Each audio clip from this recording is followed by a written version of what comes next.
कित्येक दिवस महाराष्ट्रातल्या तिकीट वाटपावर जी चर्चा सुरू आहे त्या संदर्भामध्ये रत्नागिरी आणि सिंधुदुर्ग मतदारसंघाच्या बाबतीमध्ये आपल्या सगळ्यांना आठवत असेल की 8 दिवसापूर्वी आदरणीय किरण भाई यांनी एक ट्विट केलं होतं आणि त्याच्यामध्ये त्यांनी असं म्हटलं होतं की नरेंद्र मोदी साहेबांना पंतप्रधान करण्यासाठी मी माझ्या उमेदवारीवरनं माघार घेतोय, मी थांबतोय.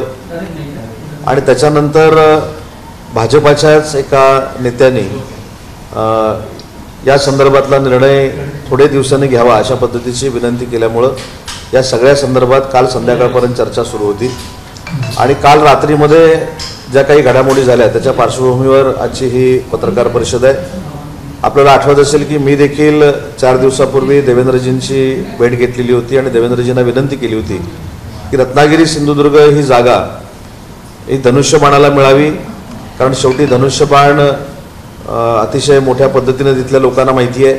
आणि शिवसेनेच्या वतीनं आमचे एकच उमेदवार किरण भैयांच्या रूपानं होते हे देखील मी देवेंद्रजींना सांगितलं होतं आणि सगळं स्टॅटिस्टिक देखील देवेंद्रजींसमोर ठेवलेलं होतं. त्याच्यानंतर स्वतः मी माननीय मुख्यमंत्र्यांशी बोललो, मुख्यमंत्र्यांनी देखील या संदर्भामध्ये चर्चा केलेली होती. आणि काल रात्री पुन्हा एकदा देवेंद्रजींशी भैयांची चर्चा झाली, माझ्याशी चर्चा झाली, एकनाथ शिंदे साहेबांशी चर्चा झाली, अमित शहा साहेबांची चर्चा झाली. आणि या चर्चेनंतर एक निर्णयाप्रत आम्ही आलो की ज्या पद्धतीनं तिकीट वाटपावर चर्चा सुरू आहे आणि तिकीट वाटपावर चर्चा सुरू असताना उद्या फॉर्म भरायची वेळ आलेली आहे 19 तारखेला. आणि 19 तारखेला फॉर्म भरत असताना देखील अजून महायुतीचा आमचा रत्नागिरी सिंधुदुर्गचा उमेदवार जाहीर झालेला नाही आणि त्याच्यामध्ये कार्यकर्त्यांमध्ये फार मोठं संभ्रम आहे. आणि म्हणून स्वतः काल ज्या बैठका झाल्या त्या बैठकांनंतर माननीय एकनाथ शिंदे साहेबांना या सगळ्या गोष्टीमध्ये कुठेही त्रास होऊ नये, देवेंद्रजींना देखील त्रास होऊ नये म्हणून स्वतः किरण भैयांनी एक निर्णय घेतला की नारायण राणे साहेबांना उमेदवारी जर जाहीर झाली तरी देखील शिवसेना म्हणून आम्ही प्रामाणिकपणानं काम करू अशी भूमिका आम्ही काल रात्री घेतली. त्याच्यानंतर आमची सगळ्या कुटुंबाची देखील चर्चा झाली. कुटुंबानं देखील असा निर्णय घेतला की नारायण राणे साहेब हे सिनियर आहेत, राज्याचे उपमुख्यमंत्री होते, केंद्रीय मंत्री राहिलेले आहेत आणि काही काळ जरी थांबावा लागला तरी थांबण्याची भूमिका, त्यांना जर तिकीट जाहीर झालं तर ही मानसिकता आम्ही बनवलेली आहे. आणि त्या अनुषंगानंच या पत्रकार परिषदेचं आयोजन मी स्वतः भैया आणि आमचे रत्नागिरीचे देखील पदाधिकारी सुदेश मयेकर या ठिकाणी उपस्थित आहेत. आणि म्हणून जरी आम्ही काही काळ थांबण्याचा निर्णय घेतलेला असला तरी देखील उद्या फॉर्म भरताना देखील आम्ही पूर्ण ताकदीनं नारायणराव राणेंबरोबर राहू. मतदारसंघ आमचा जिल्हा हा महायुतीबरोबर राहील. परंतु हे सगळं करत असताना कुठेही माननीय अमित शहा साहेबांनी सांगितलेला शब्द किंवा देवेंद्रजींचा शब्द किंवा शिंदे साहेबांचा शब्द हा कुठेही फुकट जाऊ नये आणि महायुतीमध्ये कुठेही तेढ निर्माण होऊ नये यासाठी मोठ्या मनानं त्यांनी हा निर्णय घेतलेला आहे. पण हा निर्णय घेतला म्हणजे राजकारणातनं काही आम्ही थांबलेलो नाही किंवा आमचं कुटुंब थांबलेलं नाही. भविष्यामध्ये मी ज्याचा उल्लेख केला की काही काळ आम्ही नक्की थांबण्याचा निर्णय घेतला आहे, काही काळ राणेसाहेबांना देखील समर्थन करण्याचा निर्णय घेतलेला आहे. परंतु ज्या काही चर्चा झालेल्या आहेत ह्या सगळ्याच मीडियासमोर व्हाव्यात अशी माझं काय मत नाही. परंतु पूर्ण किरण भैयांचा मान सन्मान महायुतीमध्ये केला जाईल अशा पद्धतीचं आश्वासन देखील स्वतः अमित शहा साहेबांनी, मुख्यमंत्री महोदयांनी आणि देवेंद्रजींनी दिलेलं आहे. त्याच्यामुळे मला असं वाटतं की तुमच्या मनामध्ये जो संभ्रम होता की आता कोण उमेदवार असणार आहे, कशा पद्धतीनं उमेदवार असणार आहे, तर आम्ही आमची भूमिका स्पष्ट केलेली आहे की महायुतीचे उमेदवार नारायणराव राणे असतील तरी देखील आम्ही प्रचारामध्ये पूर्ण ताकदीनं शिवसेना म्हणून सक्रिय होऊ. कोकण हा शिवसेनेचा बालेकिल्ला आहे, त्यामुळे कोकणातली सीट म्हणजे रत्नागिरी सिंधुदुर्ग लोकसभा मतदारसंघ हा शिवसेनेलाच मिळावा असं सर्व शिवसैनिकांची, पदाधिकाऱ्यांची मागणी आहे. आणि असं असताना भाजपला ही सीट का देण्यात आली, ही सीट देण्यासोबतच इतर कुठल्या जागेची अदलाबदल किंवा काही, मला असं वाटतं की ज्यावेळी आपण नेतृत्व मानतो आणि केंद्रीय मंत्री अमित शहा साहेबांसारखी व्यक्ती अशा मतदारसंघामध्ये हस्तक्षेप करते, मुख्यमंत्री महोदय ज्यावेळी सूचना करतात आणि देवेंद्रजींसारखा पूर्वीपासून सहकारी असलेली व्यक्ती ज्यावेळी काही गोष्टी सांगते तर काही गोष्टीमध्ये 4 पावलं मागं येणं हे आम्ही सगळ्यांनी मिळून ठरवलं. आणि 4 पावलं मागं आलो याचा अर्थ भविष्यामध्ये काहीच करायचं नाही असा देखील भाग नाही. आम्ही ज्या विषयावर ठाम होतो त्या विषयावर ठाम आहोत. खासदार आज ना उद्या किरण भैयांना करायचं आहे हे निश्चित आहे. त्याच्यामुळे मला असं वाटतं की आता जो काय आपण पेच म्हणता, तिढा म्हणता, गुंता म्हणता तो सोडवण्यासाठी स्वतः किरण भैयांनी पुढाकार घेतला. आणि राजकारणामध्ये मन किती मोठं असावं लागतं हे त्यांनी सगळ्याच पक्षाच्या पदाधिकाऱ्यांना दाखवून दिले. या लोकसभेच्या जागेच्या व्यतिरिक्त म्हणजे त्या बदल्यात विधान परिषद की राज्यसभा असा कुठला नेमका पर्याय असणार आहे ज्या ठिकाणी आम्हाला किरण मला पुन्हा एकदा मला खासदार मला असं वाटतं की राजकीय ज्या काही चर्चा झालेल्या असतात त्याची जाहीरपणानं चर्चा व्हावी असं मला वाटत नाही. परंतु ज्या नेत्यांनी सांगितलेलं आहे, ज्या नेत्यांनी शब्द दिलेला आहे, त्या नेत्यांवर अविश्वास दाखवण्याचं काही कारण नाही. आणि म्हणून मला असं वाटतं की अनेक पर्याय आमच्यासमोर देखील होते, अनेक पर्याय होते. परंतु शेवटी त्या पर्यायानं एकनाथ शिंदे साहेबांना त्रास होऊ नये, देवेंद्रजींना त्रास होऊ नये, कारण त्या दोघांनी प्रामाणिकपणानं आमच्यासाठी प्रयत्न केलेला आहे. आणि उद्या 24 तासावर फॉर्म भरायची वेळ आलेली असताना देखील आमचं काय अजून ठरत नाही, यासाठी आम्ही पुढं पाऊल टाकलं. कारण शेवटी कुणीतरी पुढं पाऊल टाकलं पाहिजे. काही करून इंडिया अलायन्स जे त्याचे खासदार निवडून न येणं हे आमचं सगळ्यांचं धोरण आहे. आणि म्हणून ते पाऊल किरण बेळे यांनी टाकलेलं आहे. तुम्हाला काही आश्वासन देण्यात आलेलं आहे का किरण सामंत यांची पुढे राजकीय पुनर्वसन केलं जाईल का? मला असं वाटतं की पुनर्वसनावर आम्ही अवलंबून नाही. आमची कुवत, आमचे कार्यकर्ते आणि आमचे पदाधिकारी हे पुनर्वसन स्वतः किरण सामंतांचं करू शकतात. एवढी ताकद आमच्या सगळ्यांमध्ये असल्यामुळं पुनर्वसनाचं म्हणजे आमचं पुनर्वसन तुम्ही काय करणार, आम्हाला तुम्ही काय देणार, असं करून हा निर्णय घेण्यात आलेला नाही. मला असं वाटतं की त्यांच्या मनाचा हा मोठेपणा आहे. सगळी सिच्युएशन लक्षात आल्यानंतर त्यांनी सांगितलं की 8 दिवसापूर्वी जे मी ट्विट केलेलं होतं ते याच सगळ्या भावनेतनं केलेलं होतं, परंतु ते ट्विट केल्यानंतर सुद्धा तिकीट मिळू शकतं असं भाजपाच्या काही नेते मंडळींनी सांगितलं. आणि त्याच्या पुढं जाऊन सांगतो की भाजपाच्या एका नेत्यानं कमळ निशाणीवर लढावं हा देखील प्रस्ताव दिलेला होता. परंतु दुसरा कोणी राज्यकर्ता जर असता किंवा पदाधिकारी असता तर तो कमळावर जाऊन तिथं खासदार झाला असता. परंतु त्यांनी पूर्ण कुटुंबाचा विचार करून, मी राजकारण करतोय माझा विचार करून, मी कुठच्या निशाणीवर लढलोय हा विचार करून त्यांनी देखील मनाचा मोठेपणा दाखवला की काही जरी झालं तरी ज्या पक्षामध्ये माझा भाऊ आहे त्याच पक्षाच्या निशाणीवर मी लढू शकतो, बाकी कुठच्याही निशाणीवर मी लढणार नाही, हे सांगण्याचं धाडस देखील राज्यकर्त्यामध्ये असावं लागतं, पदाधिकाऱ्यामध्ये असावं लागतं. ते त्यांनी महाराष्ट्रामध्ये करून दाखवलं. एकूणच आपण पाहतोय की जागा वाटप ह्या सुरू आहे, चर्चा सुरू आहेत. मात्र शिवसेनेच्या हक्काचे जे बालेकिल्ले आहेत ते एक एक करून भाजप आपल्याकडे खेचत आहेत. आणि यामुळे कुठेतरी शिवसेनेत अंतर्गत नाराजी देखील कार्यकर्त्यांमध्ये आणि पदाधिकाऱ्यांमध्ये पाहायला मिळते. कारण त्या ठिकाणी शिवसेनेचं पक्षीय बलाबल असताना देखील त्या ठिकाणी भाजपचा उमेदवार दिला जातो, यावरनं प्रचंड आक्रोश. नाही, मला असं वाटत नाही. शेवटी आम्ही आमची भावना मांडली. एक मात्र नक्की आहे, मी रत्नागिरी सिंधुदुर्गच्या संदर्भातच बोलतो की धनुष्यबाणावर मी स्वतः निवडून आलो.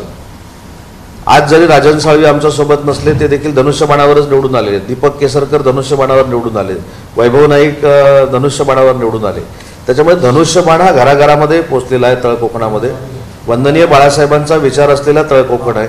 परंतु ठीक आहे, नेते मंडळींनी एका सिनियर लीडरसाठी जर काही निर्णय घेणार असतील तर आम्हाला मान्य आहे. पण दुसरीकडे राणेंना उमेदवारी देऊन जसं विनायक राऊत म्हटले होते की माझ्यासमोर कडवं आव्हान होतं ते म्हणजे भैया सामंतांचं होतं. राणेंचं आव्हान नसणार आहे, त्यामुळे माझी विजयाची तिसरी हॅट्रिक. मला याच्यावर प्रतिक्रिया द्यायची नाही. खरं ह्याचा विचार मी करून उपयोगाचा नाही ना. याचा विचार ज्यांनी तिकीट दिलेलं आहे त्याने विचार करायला पाहिजे होता. त्याच्यामुळे मला असं वाटतं की एकदा तिकीट अजून जाहीर झालेलं नाही, पण आम्ही आमची भूमिका मांडली. विजय आपण खेचून आणणार का? मला देखील ज्यावेळी तिकीट दिलेलं होतं त्यावेळी 41,000चा डेफिसिट होता. तो तोडून आम्ही सगळ्यांनी विजयी संपादन केला आहे. त्याच्यामुळे विजयाकडे एखाद्या नेत्याला, कार्यकर्त्याला कसं न्यायचं याचा पॅटर्न जो रत्नागिरी जिल्ह्यामध्ये आज चालतो तो अतिशय चांगल्या पद्धतीनं आम्ही सामंत पॅटर्न म्हणा, आमच्या सामंत पॅटर्न म्हणजे सामंतांबरोबर कार्यकर्ते आहेत, आमचं कार्यकर्त्यांचं जाळं आहे, म्हणूनच हे आम्ही करू शकतो. त्याच्यामुळं मला फक्त एकच विनंती करायची आहे की महायुतीमध्ये काही लोक म्हणतात की मिठाचा खडा पडणार नाही याची दक्षता ही आम्ही घेतलेली आहे.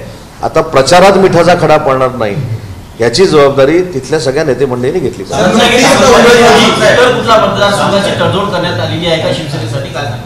मी एवढा राजकारणातला मोठा नेता नाही की रत्नागिरी सिंधुदुर्गच्या बदल्यात कुठची सीट मिळालेली आणि कुठची सीट मिळालेली नाही. आमची भूमिका जी भैयानी काल घेतली ती महाराष्ट्रापर्यंत जाणे गरजेचं होतं. कारण एका ट्विटवर किंवा एका स्टेटसवर जर किरण सामंतांच्या उमेदवारीची चर्चा महाराष्ट्रभर देशभर होते तर त्यांचं मन मोठं किती आहे हे देखील महाराष्ट्राला कळलं पाहिजे, म्हणून या पत्रकार परिषदेचं आयोजन. सिंधुदुर्ग जागेवरून भाजपने राणे यांना उमेदवारी घोषित केलेली आहे. नुकतीच आता नाही, ठीक आहे ना, त्यांना जर घोषित केली असेल तर त्यांचं काम करणार आम्ही सांगितलं ना. सावंत साहेब, रत्नागिरी सिंधुदुर्गमध्ये तुमचा सुरुवातीपासून दावा होता, किरण सामंतांनी त्याप्रमाणे व्यूहरचना पण आखली होती.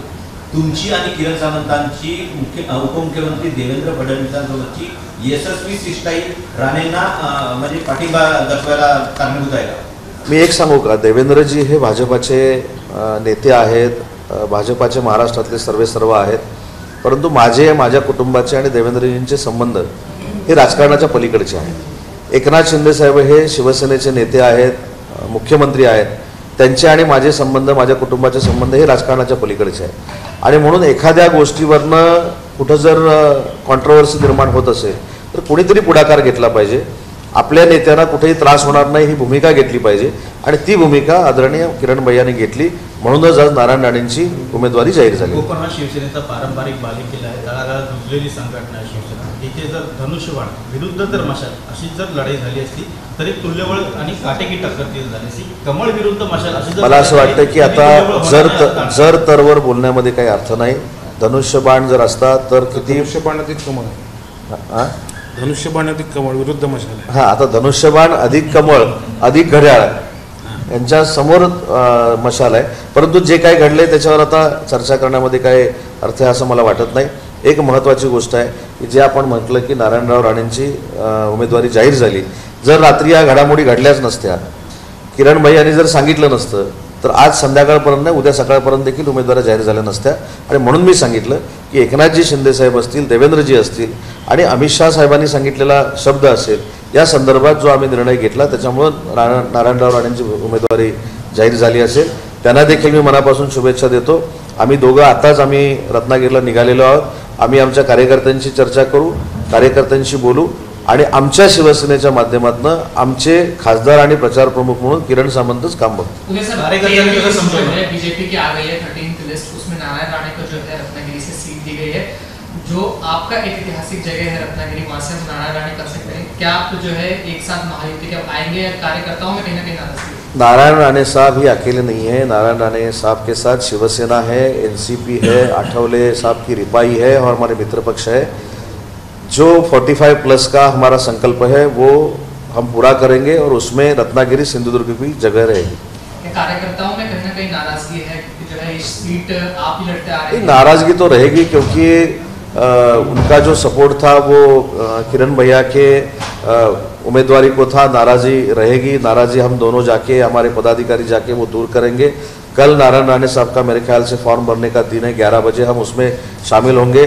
जो हम किरण भैया के उम्मीदवारी के साथ करने वाले थे, तब हम प्रचार करने वाले थे, उससे आगे जाके राणे साहब का प्रचार करेंगे. और आज राणे साहब की उम्मीदवारी जो डिक्लेयर हो गई है उनको मैं बधाई देता हूँ. आपने कुछ चर्चा की गई थी, एकनाथ मुख्यमंत्री ने या उप मुख्यमंत्री आपसे कुछ चर्चा की थी इस सीट को लेकर? नहीं, हर रोज़ मैंने उनसे बात की थी. एकनाथ शिंदे साहब से बात होती थी, देवेंद्र जी से बात होती थी. कल तो रात भर हमने इसके ऊपर बातचीत की, अमित शाह साहब से भी बातचीत की और बाद में अमित शाह साहब ने जो डिक्लेयर करने का फैसला किया है उन्होंने हमसे बात की है और वो बात होने के बाद ही आज अपना डिक्लेरेशन राणे साहब का हुआ है. इसलिए मैं बोला कि अभी ज़्यादा बात करने की कुछ ज़रूरत नहीं है. राणे साहब का काम हम पूरे ताकत से करेंगे. भावी खासदार किरण सामंतांच्या नारायण राणेंना काय शुभेच्छा आहे? ते जास्तीत जास्त मताने निवडून येतील. कोकणातला शिवसैनिक नाराज आहे कारण कोकणातल्या बहुतांश सीट ह्या महायुतीमध्ये राष्ट्रवादी काँग्रेस आणि यांच्याकडे आहेत, भाजपकडे आहेत. कल्याण डोंबिवली शिवसेनेकडे आहे, ठाणे शिवसेनेकडे आहे, पण इतर जागा ज्या आहेत त्या मला असं वाटतं की नाराजी असणारच आहे, मी सांगितलं, पण नाराजी दूर करणं ही आमची सगळ्यांची आता जबाबदारी आहे. कारण ज्यावेळी नरेंद्र मोदी साहेबांच्या सारख्या व्यक्तीला 400पेक्षा जास्त खासदार निवडून आणून आपल्याला पंतप्रधान करायचं आहे, तर प्रत्येक जागा ही आमच्या सगळ्यांच्या दृष्टीनं महत्त्वाची आहे. त्याच्या दृष्टीनंच आम्ही प्रयत्न करू. आणि म्हणून मगाशी मी थोडक्यामध्ये सांगितलं की राज्यकर्त्यांमध्ये किंवा राजकारणामध्ये काम करत असताना मनाचा मोठेपणा किती असावा लागतो हे कालच्या प्रसंगातनं अख्ख्या महाराष्ट्राला दिसलं असेल. मागच्या 8 दिवसापूर्वी ट्विट करून सुद्धा काही नेत्यांनी सांगून सुद्धा कालची जी सिच्युएशन निर्माण झाली की नक्की कोणाला द्यायचं, एकीकडे सिनियर लीडर आणि एकीकडे नवा चेहरा असा जो काही पेच निर्माण झालेला होता त्याच्यामध्ये शेवटी किरण भैयानी निर्णय घेतला आहे आणि म्हणून आम्ही या पत्रकार परिषदेला सामोरं जातोय. पत्रकार परिषद सुरू असतानाच राणेसाहेबांची उमेदवारी जाहीर झालेली आहे. त्यांना माझ्या शुभेच्छा आहेत. एबीपी माझा, उघडा डोळे बघा नीट.